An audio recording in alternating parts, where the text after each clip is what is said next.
Hey there, race fans. It's race day, top 5 with me, Frank 5. Talladega Super Speedway, one of the ultimate wild cards we go to on the schedule, whether it's in the regular season or whether it's in the playoffs. It provides chaos, it provides excitement, and sometimes provides some fantastic finishes, not in the tri-oval, but coming out of the tri-oval towards the exit of pit road. That finish line has provided some fantastic finishes over the history of Talladega Super Speedway. And yesterday we saw clean racing and kind of a shake a big move at the very end of the race to pull off and get a win for the first time in these playoffs. A playoff driver won, and he's pretty popular with the fans. Let's get into it. Number 1, Chase Elliott, our regular season champion, punches through with his second win at Talladega, his 5th win of the season, winning yesterday's YellaWood 500 at Talladega Super Speedway, holding off Ryan Blaney, Michael McDowell, Ross Chastain, and Denny Hamlin for the victory. Chase Elliott coming off of a very disappointing finish last weekend in Texas, a race where he was leading in the middle of stage 2, looking to accumulate some stage points, possibly in position to win with the track position he had. Blew a right front tire coming off of turn 4, knocked him into the outside wall, took him out of the race, and left him 11 points above the cutoff going into Talladega. He knew going into this race he needed to gain back a lot of points that he sacrificed last week by not staying out at the end of stage 1 to get some stage points instead of going for track position for stage 2, which worked until the tire blew out. Yesterday, he put on a solid race, running top 5, top 10, top 15 the majority of the race. Fell back to as low as 24th at one point, but worked his way back up to the front by following the lines that were moving and were able to move up towards the front. He definitely had the speed in his race car to keep himself up there. He got out front early in stage 1, and the fans cheered, seeing most popular driver go to the front at a place where it's been very popular for most popular drivers to lead and the crowd roars, i.e. Dale Earnhardt Jr., Jeff Gordon, Brian Keselowski at times. There's been a really good place for drivers that are popular with the fans to get out front and lead and hear the crowd cheer in the background while the announcers are broadcasting the race. It's pretty spectacular. Elliott was able to win stage 2 while also accumulating some stage points in stage 1 to help build his cushion over the cutoff should anything happen. When we get to the final stage, he was kind of running it around the top 10, not making a whole lot of moves, but definitely in the hunt for at least a solid finish. Then the caution came out with 6 laps to go when Daniel Hemrick was still at the end of pit road. And to be quite honest, that really was not a caution. Until I found out there was something like, smoking in the lower banking of turns 3 and 4, so NASCAR had to throw the L, so I guess they deserved to throw it there, which set up a 2-lap dash to the finish with Ryan Blaney on the front row alongside Eric Jones. Well, when the outside line wasn't able to go coming off of turns 2, they slipped back, and Elliott found a hole. He took that opportunity, jumped to the outside, and that turned out to be the winning pass because it allowed him to get in front of that line and see if he could pull it to the front, getting bumped around from behind by Eric Jones, battling it out with his good buddy Ryan Blaney, who is still the lone driver in the playoffs that has yet to win a race this season. But both of them battle hard side by side towards the very end. Blaney thought he had the race in 3 and 4, getting a nice push from McDowell, but when they both separated and those two Chevys with Elliott and Jones on the outside lined up together, didn't lose track of each other, they both hooked up and passed the 12 car, and that was the winning pass. Coming out of the tri-oval, Blaney tried a brief move to the outside, but Elliott was able to hold him off, and he was able to punch through and win at Talladega. Again, his second win of this track. He won here in the spring in 2019, and of course his 5th win of the season. This ties his 2020 season for the most wins he's had in a season, which is 5. And with that, Chase Elliott is the first playoff driver in these playoffs to win a race. The first 4 races have been won by guys that are not in the playoffs or by a guy last week, i.e. Tyler Reddick, that was eliminated from the round of 16. We had Eric Jones with the Southern 500. Bubba Wallace won at Kansas. Chris or Christopher Bush, or what do you want to call him, win at Bristol. Tyler Reddick eliminated from the playoffs, wins at Texas. This time, a playoff driver finally won with Chase Elliott. It took him 5 races, but a playoff driver got to go to victory lane for the first time in these playoffs. And now the stress is off of Chase Elliott and his team. They can go into the Roval, a track where we feel like he's going to be in contention for the win regardless. They don't have to worry about being in a must-win situation. That feels so good for a team that has been dominant this season, leading the regular season standings, getting all these wins during the summer, building up the bonus points, having a sloppy type of playoffs though, except for the nice run he had at Bristol and the win he had yesterday. It's a good way to get good vibes and good momentum back to this team, and they've got it, and they're now on to the round of 8 with no worries for this upcoming race. So congratulations to Chase Elliott and the 9 team on their impressive win at Talladega yesterday. Number 2, playoff drivers that came away with solid results. Ryan Blaney, obviously the first playoff driver behind Chase Elliott, who won the race. Blaney didn't win, but a second place finish with 32-point cushion going into the Roval. It's still a really solid day. They had a great car all day long. I'm pretty sure he won stage 1. If he didn't, he was able to accumulate a lot of stage points. They had a fast car. Those Fords, especially in these super speedways, they are horses that you do not want to tame. They were very strong. They just weren't strong for the Chevys on the outside in the last lap. But Blaney had a great car today and built a good points cushion going into the Roval next weekend, event where he won it before. The first time we ever ran the Roval, he ended up winning that race. So Blaney's feeling pretty good going to the Roval, and I think he should advance into that race after a good result yesterday. Ross Chastain was the dominant car leading the most laps. It looked like at times he was going to be the guy. But when he got stuck on the outside lane behind Eric Jones with the waning laps of the race coming down, he just couldn't really make any moves. It was kind of hard for him to make a move pass. It was hard for anybody to figure out who was going to go, what time we were going to think about 3-wide action possibly. But Chastain came away at the end of the day with a solid 4th place finish, and it's good points for them, and they have a nice cushion going into next weekend. And Denny Hamlin, who was considered the best of the Toyotas yesterday, despite Kyle Busch having a nice run, Hamlin was the best of the playoff drivers in the Toyota camp. Had a strong car, ran up at the front, led some laps. At times it looked like he was going to be the guy that could pull through, but he just didn't have enough momentum at the very end and didn't have really the lane to go with him, and he didn't really have his Toyota buddies up there with him. They're all kind of stuck in the middle of the pack. But regardless, it was a good result for the 11 team, and they needed this.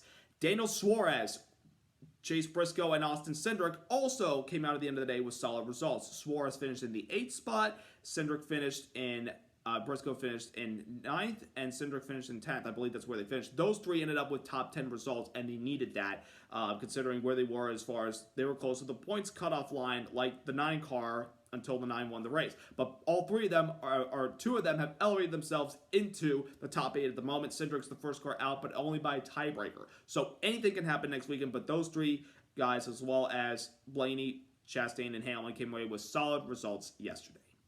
Number 3, Eric Jones. That car was fast all day and a great pusher.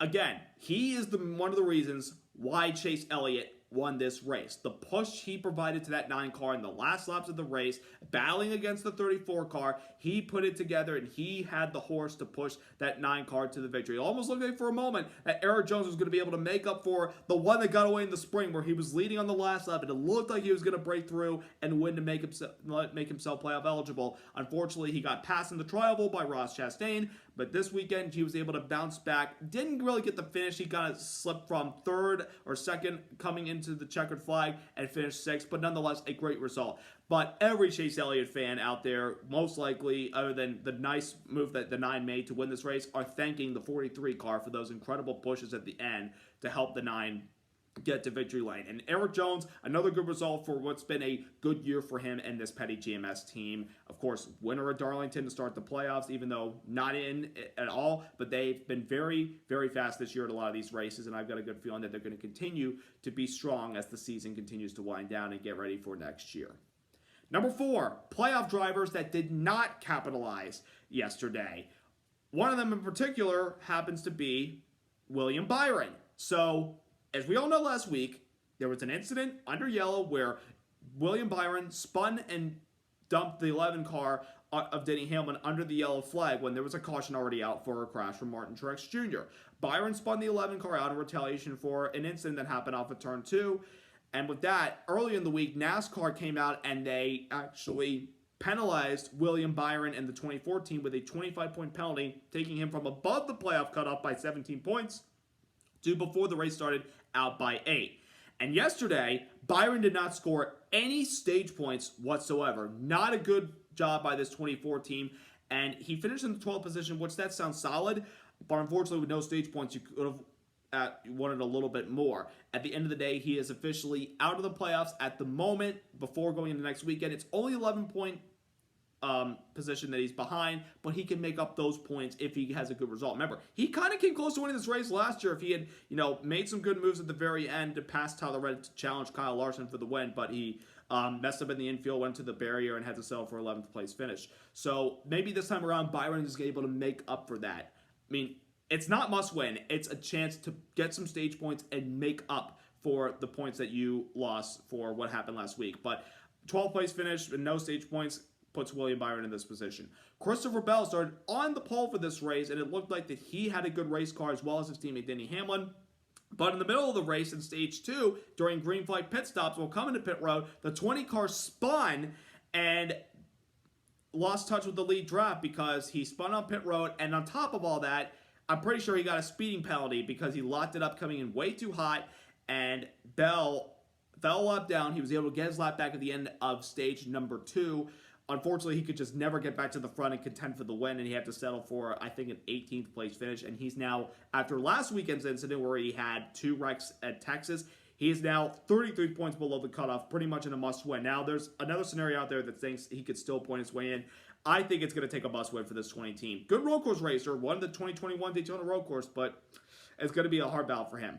Joey Logano, who came into this race as the leader in the standings as far as being above the cutoff, didn't really have to finish yesterday. He got some stage points, which was very critical for him, but came out yesterday with a 27th place finish. That was the lowest of the playoff drivers, if you could believe it or not. Finished with a clean car on the lead lap, but 27th place, not enough for him. And one playoff driver was not participating in this race. It was announced late in the week, leading up to Talladega, that Alex Bowman, who crashed last week at Texas Motor Speedway, which didn't seem that hard, but the back end of the car hit the outside retaining safer barrier wall, and Bowman kind of video showed that he jerked his head forward and said, that was one of the hardest hits I took in my life. He developed concussion-like symptoms and was not able to participate in this race. Noah Gragson, who is going to be driving full-time in the Cup Series next year for Petty GMS and is currently in the Xfinity Series for Junior Motorsports. He filled in for Noah Gragson yesterday. Came away, I think they finished in the top 15. He brought the car home in one piece despite being in an incident earlier. But Alex Bowman, unless if he is not able to attend this weekend, it's going to be a must-win for him, obviously. If he's not able to attend, then he is officially eliminated. But we'll see what happens, but I'm sending prayers to Alex Bowman right now. But those are the playoff drivers that had a rough day yesterday. And number 5, the race at Talladega. We expect side-by-side action, 3 wide, multiple cars bumping off of each other, and sometimes we expect the big one, a lot of chaos yesterday. Well, there really wasn't a whole lot of chaos. There was one wreck early in stage 1 where Ricky Stenhouse Jr., shocker, spun Harrison Burton going into turn 1 and set up a little bit of a crash that took out Ty Gibbs and Harrison Burton in the process. Other guys that were involved in the wreck like Cindric, Joey Logano, Noah Gragson, Justin Allgaier in the 62 car, and Stenhouse, they were able to continue, but hardly any of them were in contention for the win for the most part. But it was really a wreck fest yesterday. It was a relatively clean race. Sometimes races at Talladega don't have to be exciting because of big wrecks. Obviously, the wrecks kind of put a little bit of a big moment into the race. But yesterday we saw clean side-by-side racing with the leaders and the pack the entire day. Good side-by-side action. There was bump drafting, yes. There were times where a couple guys got a little bit antsy and it felt like they were going to spin out and cause a massive crash. But for the most part, everybody kept it clean yesterday. Everybody was on their best behavior and ran smart. Ran aggressive, but smart. And I give the drivers credit this because there's been a lot of talk about, obviously with the Alex Bowman concussion symptoms last week, if someone were to get a massive hit in this race, they could develop concussion-like symptoms and not be able to participate at the Roval or for any other races later this year. And Denny Hamlin this week was pretty vocal about the safety of the next-gen car and saying that, there's got to be things we could do about it. Sometimes people don't like Denny Hamlin, but I think a lot of us can agree that he's 100% right that there has to be some changes this offseason as far as the safety of the next-gen car.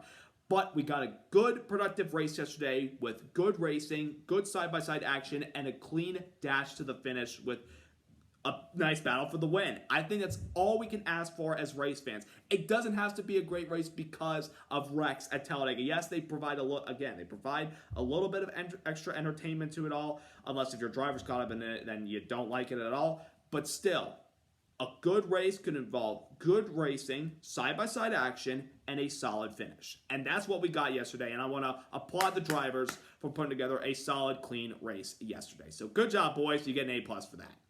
So, with the first wild card of the round of 12 officially in the books, it's now time to end the round of 12 with another wild card. The Charlotte Motor Speedway, host of the Roval race, the Bank of America Roval 400, next weekend is going to determine which 7 drivers will join Chase Elliott in the round of 8. There are a couple guys that have a good playoff cushion entering this race. Ross Chastain, Ryan Blaney, Denny Hamlin, Joey Logano, and Kyle Larson. They all have a pretty good cushion entering this race. Daniel Suarez, Chase Briscoe, they're just kind of hanging on with Cindric and Byron right behind them that could try to jump ahead of them with solid points. Christopher Bell and pending Alex Bowman can race are pretty much in a must-win. This is going to be a massive wild card. If you're a Chase Elliott fan, you don't have to worry about a thing because he can just go in there, have fun, and try to win there. He has yet to win a road course this year. Maybe he does it this Sunday. But this is going to be an entertaining race with a lot of jockeying for position and guys wanting stage points versus going for the win. It's going to be chaotic. I would like to also say I will be attending this race, and I will be providing footage and my experience at that race, and I'm looking forward to it. And so far, looking at the weather radar, going to be nice and sunny and not hot, thankfully, because I'll tell you what, North Carolina around this time of year, it's it could get hot. But so far, it looks like we're going to in for a kind of mild temp race, and I'm looking forward to seeing the Roval. So, who will join Chase Elliott in the round of 7? In the round of 8, which 7 drivers will join him in the round of 8? But which drivers will find themselves left out, wondering what could we have done better? All those questions will be answered after the checkered flag next weekend. So strap in, folks. Get your popcorn, get your grills, because the Roval's here, and it's going to be a blast. And I cannot wait to be there and see what's going to happen on that track. So thank you all so much for watching. Subscribe, like, and congrats once again to Chase Elliott and the 9 team on their big win at Talladega yesterday. Have a wonderful week, everybody. Let's go racing!